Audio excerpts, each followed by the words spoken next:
Thrissur കയ്പമംഗലത്ത് CPM office RSS പ്രവർത്തകർ അടിച്ചു തകർത്തു.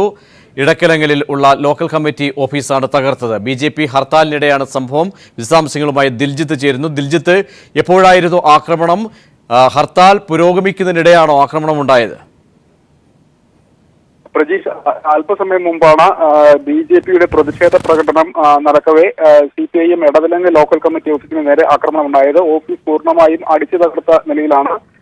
കഴിഞ്ഞ ദിവസം തെരഞ്ഞെടുപ്പിന് ശേഷം നടന്ന വിജയാഹ്ലാദത്തിനിടെ കയ്പമംഗലം മണ്ഡലത്തിൽ LDF സ്ഥാനാർത്ഥി ET ടൈസൺ മാസ്റ്റർ 30,000-ലധികം വോട്ടിന്റെ ഭൂരിപക്ഷത്തിൽ ജയിച്ചിരുന്നു. ഇതിൽ വിരളി കൊണ്ട BJP പ്രവർത്തകരാണ് BJP ഇപ്പോൾ ആക്രമണം നടത്തിയിരിക്കുന്നത്. കഴിഞ്ഞ ദിവസം ഇതുപോലെ തന്നെ സംഘർഷമുണ്ടായിരുന്നു. പ്രദേശത്ത് BJP പ്രവർത്തകരും ഏതാനും നാട്ടുകാരും തമ്മിൽ സംഘർഷമുണ്ടായിരുന്നു. ഈ സംഘർഷത്തിലാണ് BJP പ്രവർത്തകനായിട്ടുള്ള പ്രമോദ് പരിക്കേറ്റ് ആശുപത്രിയിൽ ചികിത്സ തേടുകയും ചികിത്സയിലിരിക്കവേ ഇന്നലെ ഉച്ചയോടുകൂടി പ്രമോദിന്റെ മരണം സംഭവിച്ചിരുന്നു. തുടർന്നാണ് BJP പ്രവർത്തകർ തൃശൂർ ജില്ലയിൽ ഹർത്താലിന് ആഹ്വാനം ചെയ്തത്. ഇന്ന് രാവിലെ മുതൽ തന്നെ ജില്ലയുടെ വിവിധ ഭാഗങ്ങളിൽ ഹർത്താലിന്റെ ഭാഗമായി അക്രമ സംഭവങ്ങൾ റിപ്പോർട്ട് ചെയ്തിരുന്നു. ഈ ഹർത്താലിന്റെ ഭാഗമായി ഇവർ പ്രതിഷേധ പ്രകടനം നടത്തവെയാണ് Edavilangu local committee CPIM Edavilangu local committee ഓഫീസിന് നേരെ ആക്രമണം ഉണ്ടായത്. പ്രത്യേകിച്ച് BJP ഹർത്താലിന് ആഹ്വാനം ചെയ്തതിന് തൊട്ട് പിന്നാലെ തന്നെ കൊടുങ്ങല്ലൂർ, അതുപോലെ തന്നെ കയ്പമംഗലം, ഇടവിലങ്ങ് ഭാഗത്ത് ജില്ലാ കളക്ടർ നിരോധനാജ്ഞ പ്രഖ്യാപിച്ചിട്ടുണ്ടായിരുന്നു. ഈ ഒരു സമയത്താണ് ഇവർ പ്രതിഷേധ പ്രകടനവുമായി ഈ മേഖലയിലേക്ക് എത്തിയത്. തുടർന്നാണ് ഈ പ്രതിഷേധത്തിനിടെ CPIM പ്രവർത്തകരാണ് ഇത്തരത്തിൽ അക്രമത്തിന് തുടക്കം കുറിച്ചത് എന്നൊരു ആരോപണവുമായി CPIM ലോക്കൽ കമ്മിറ്റി ഓഫീസിന് നേരെ ആക്രമണം നടത്തിയത്. എന്നാൽ ഇന്നലെ ഈ ആക്രമണം ഉണ്ടായ സമയത്ത് തന്നെ CPIM ഇത്തരത്തിലൊരു നിഷേധക്കുറിപ്പ് ഇറക്കിയിരുന്നു. പ്രമോദിനെ ആക്രമിച്ച പ്രവർത്തകർ CPIM-മായി ബന്ധമുള്ള ആളുകളല്ല, ഈ സംഭവത്തിന് പിന്നിൽ CPIM അല്ല എന്ന തരത്തിൽ നിഷേധക്കുറിപ്പ് ഇറക്കിയിരുന്നു. തൊട്ടു പിന്നാലെയാണ് ഇത്തരത്തിൽ CPIM ലോക്കൽ കമ്മിറ്റി ഓഫീസിന് നേരെ ആക്രമണമുണ്ടായത്. സ്ഥലത്ത് സംഘർഷാവസ്ഥ ഇപ്പോഴും തുടരുകയാണോ? പോലീസ് സാന്നിധ്യം എങ്ങനെയാണ്? സുരക്ഷ കർശനമാക്കിയിട്ടുണ്ടോ? സ്ഥിതിഗതികൾ നിയന്ത്രണ വിധേയമാണോ? പ്രജീഷ്, ഇത്തരത്തിൽ സംഘർഷത്തിന് തുടക്കം കുറിച്ച സാഹചര്യത്തിൽ തന്നെ ഹർത്താലിന് ആഹ്വാനം ചെയ്യുമ്പോൾ ജില്ല മുഴുവൻ ഹർത്താലിന് ആഹ്വാനം ചെയ്തപ്പോൾ തന്നെ ജില്ലാ കളക്ടർ A. രതീശൻ ഈ പ്രദേശത്ത് സംഘർഷ സാധ്യതയുള്ള മേഖലകളിലെല്ലാം തന്നെ നിരോധനാജ്ഞ പ്രഖ്യാപിച്ചിരുന്നു. അപ്പോൾ തന്നെ ഈ പോലീസ് സന്നാഹങ്ങളുമെല്ലാം തന്നെ ഇവിടെ ക്യാമ്പ് ചെയ്യുന്നുണ്ട്. ഇതിനിടയിലാണ് നിരോധനാജ്ഞ ലംഘിച്ചുകൊണ്ട് BJPയുടെ പ്രതിഷേധ പ്രകടനം നടന്നത്. ഈ പ്രതിഷേധ പ്രകടനത്തിനിടെയാണ് ഇപ്പോൾ CPIM-ന്റെ ഓഫീസിലേക്ക് ആക്രമണം ഉണ്ടായിട്ടുള്ളത്. അതുകൊണ്ട് തന്നെ ഇപ്പോൾ കൂടുതൽ പോലീസുകാർ സ്ഥലത്ത് എത്തി ക്യാമ്പ് ചെയ്യുന്നുണ്ട്. കൂടുതൽ സംഘർഷങ്ങൾ ഉണ്ടാകാതിരിക്കാനുള്ള മുൻകരുതൽ എടുക്കുന്നുണ്ട്. പ്രത്യേകിച്ച് CPIM-ന്റെ നിഷേധക്കുറിപ്പ് കൂടി വന്ന സാഹചര്യത്തിൽ CPIM-മായി ബന്ധമില്ലാത്ത ആളുകളാണ് ആദ്യഘട്ടത്തിൽ ഈ സംഘർഷത്തിന് തുടക്കം കുറിച്ച സംഭവത്തിൽ ഉൾപ്പെട്ടിട്ടുള്ളത് എന്നൊരു നിഷേധക്കുറിപ്പ് കൂടി വന്ന സാഹചര്യത്തിൽ ഇപ്പോൾ വീണ്ടും CPIM-ന് നേരൊക്കെ ഇത്തരത്തിൽ അക്രമങ്ങൾ ഉണ്ടാകുന്ന ഒരു സാഹചര്യത്തിൽ കൂടുതൽ പോലീസുകാർ ഈ സ്ഥലത്ത് ക്യാമ്പ് ചെയ്യുന്നുണ്ട്. സംഘർഷങ്ങൾ ഇപ്പോൾ നിയന്ത്രണ വിധേയമാണ് എന്നാണ് സ്ഥലത്ത് നിന്ന് ഉള്ള വിവരങ്ങൾ. തൃശ്ശൂരിൽ CPIM ലോക്കൽ കമ്മിറ്റി ഓഫീസിന് നേരെ ആക്രമണം ഉണ്ടായിരിക്കുന്നു. വിശദാംശങ്ങളാണ് ദിൽജിത്ത് നൽകിയത്. നിയുക്ത മുഖ്യമന്ത്രി പിണറായി വിജയൻ മുൻ മുഖ്യമന്ത്രി VS അച്യുതാനന്ദനെ സന്ദർശിച്ചു. മുൻ മുഖ്യമന്ത്രി എന്ന നിലയിൽ VS-ൽ നിന്നും ഭരണതലത്തിലുള്ള കാര്യങ്ങൾ മനസ്സിലാക്കാനും അഭിപ്രായം തേടാനുമാണ് എത്തിയതെന്ന് അദ്ദേഹം പറഞ്ഞു. ഈ മാസം 25-ന് LDF സർക്കാർ സത്യപ്രതിജ്ഞ ചെയ്യുമെന്നും പിണറായി വിജയൻ വ്യക്തമാക്കി. UDF സർക്കാരിൻ്റെ കാലത്ത് നടന്ന അഴിമതികൾ പുറത്തു കൊണ്ടുവരികയും കുറ്റവാളികളെ നിയമത്തിന് മുന്നിൽ കൊണ്ടുവരികയും ചെയ്യുക എന്നത് LDF സർക്കാരിൻ്റെ കർത്തവ്യമാണെന്ന് VS വാർത്താസമ്മേളനത്തിൽ പറഞ്ഞു. ജനകീയ വിഷയങ്ങൾ ഏറ്റെടുത്ത് ജനങ്ങൾക്കൊപ്പം തുടർന്നും താൻ ഉണ്ടാകുമെന്നും VS വ്യക്തമാക്കി. രാവിലെ 9:30 CPM സംസ്ഥാന സെക്രട്ടറി കോടിയേരി ബാലകൃഷ്ണനൊപ്പമാണ് പിണറായി വിജയൻ VS-നെ കാണാനെത്തിയത്. 10 മിനിറ്റ് നേരം കൂടിക്കാഴ്ച നീണ്ടു. പ്രായോഗിക പരിജ്ഞാനമുള്ള നേതാവാണ് VS എന്ന് പിണറായി വിജയൻ പറഞ്ഞു. ഭരണത്തിൽ VS-നുള്ള അനുഭവ സമ്പത്തും അഭിപ്രായവും തേടാനാണ് താൻ എത്തിയത്. മുഖ്യമന്ത്രിയായി പ്രഖ്യാപിച്ച ശേഷം പിണറായിയുടെ ആദ്യ പരിപാടിയായിരുന്നു VS-ഉമായുള്ള കൂടിക്കാഴ്ച. ഈ മാസം 25-ന് LDF സർക്കാർ സത്യപ്രതിജ്ഞ ചെയ്യുമെന്നും അദ്ദേഹം വ്യക്തമാക്കി. കാരണം അദ്ദേഹമാണ് ഞങ്ങളുടെ കൂട്ടത്തിൽ ഏറ്റവും ഒടുവിൽ മുഖ്യമന്ത്രി പദം വഹിച്ചിട്ടുള്ള പ്രായോഗിക അനുഭവമുള്ള പാർട്ടി നേതാവ്. അപ്പോൾ അദ്ദേഹത്തിൽ നിന്ന് കാര്യങ്ങൾ സാവകാശം മനസ്സിലാക്കുക എന്നുള്ളത് ഏറ്റവും പ്രധാനമാണ്. ഞാനാണെങ്കിൽ ഒരു പുതുക്കക്കാരനാണെന്ന് തന്നെ പറയാവുന്ന മട്ടിലുള്ള ഒരാളാണല്ലോ. അപ്പോൾ അദ്ദേഹത്തിൻ്റെ അനുഭവത്തിൻ്റെ അടിസ്ഥാനത്തിൽ എന്തൊക്കെ കാര്യങ്ങൾ ശ്രദ്ധിക്കേണ്ടതുണ്ട് എന്ന് അദ്ദേഹത്തിൽ തന്നെ മനസ്സിലാക്കാൻ വേണ്ടിയുള്ള സന്ദർശനത്തെ ആണിത്. അതുകൊണ്ട് ഈ അല്ല 25-നാണ് നമ്മുടെ സെൻട്രൽ സ്റ്റേഡിയത്തിൽ വെച്ച് പരിപാടി നടത്താൻ ഞങ്ങൾ ഉദ്ദേശിക്കുന്നത്. 25-ന് വൈകുന്നേരം. ജനകീയ ഇടപെടലുകളുമായി തുടർന്നും താൻ ജനങ്ങൾക്കൊപ്പമുണ്ടാകുമെന്ന് VS അച്യുതാനന്ദൻ പറഞ്ഞു. പ്രതിപക്ഷ നേതാവിന്റെ ചുമതല ഒഴിയുന്നതിന് മുൻപ് നടത്തിയ വാർത്താ സമ്മേളനത്തിലാണ് VS ഇക്കാര്യം പറഞ്ഞത്. UDF സർക്കാരിൽ അഴിമതി നടത്തിയവരെ നിയമത്തിന് മുന്നിൽ കൊണ്ടുവരാൻ LDF സർക്കാർ പ്രതിജ്ഞാബദ്ധമാണ്. ജിഷയുടെ ഘാതകർ അറസ്റ്റിലാകുന്ന കാലം വിദൂരമല്ലെന്നും VS പറഞ്ഞു. LDF വാഗ്ദാനം ചെയ്ത കാര്യങ്ങൾ നടപ്പാക്കുമെന്നും അതിന് സർക്കാർ പ്രതിജ്ഞാബദ്ധമാണെന്നും VS വ്യക്തമാക്കി.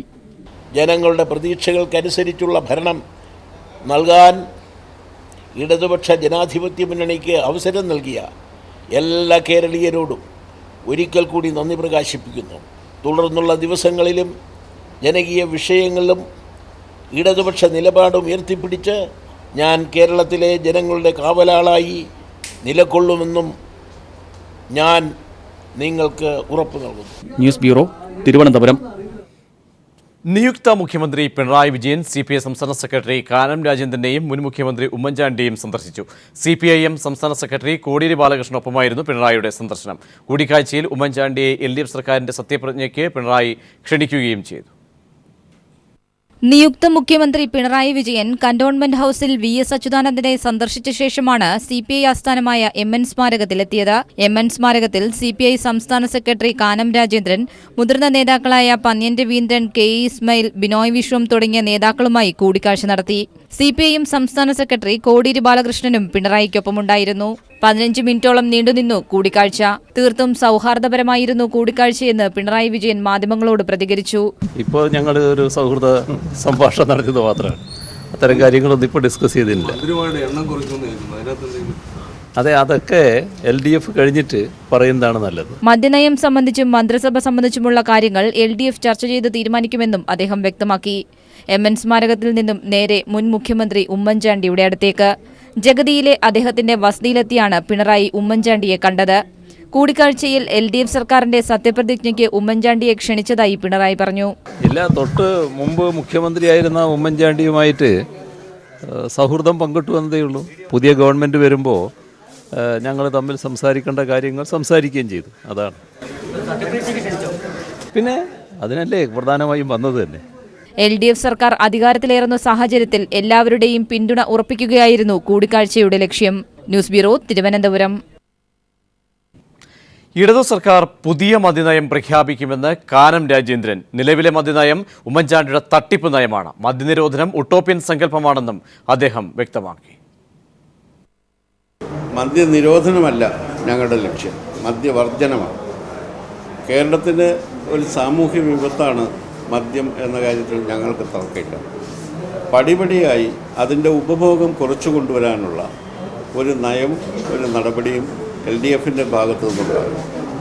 കേരളത്തിൽ മദ്യം ഇഷ്ടം പോലെ ലഭിക്കുന്നുണ്ട്. അതിനുള്ള സൗകര്യം ഈ നയത്തിലുണ്ട്. ഇത് ഉമ്മൻചാണ്ടിയുടെ തട്ടിപ്പ് നയമാണ്. ആ നയത്തിനെതിരായിട്ടാണ് ഈ ജനവിധി. പ്രതിപക്ഷ നേതൃസ്ഥാനത്തെ ചൊല്ലി കോൺഗ്രസിൽ തർക്കം മുറുകുന്നു. ഘടകകക്ഷികളുടെ പിന്തുണയോടെ ഉമ്മൻചാണ്ടിയെ തന്നെ നേതൃസ്ഥാനത്ത് എത്തിക്കാനാണ് എ ഗ്രൂപ്പിന്റെ നീക്കം. നിയമസഭാ കക്ഷിയിൽ ഭൂരിപക്ഷമുള്ളയാളാണ് പ്രതിപക്ഷ നേതാവാകേണ്ടതെന്ന കടുത്ത നിലപാടാണ് ഐ ഗ്രൂപ്പിന്.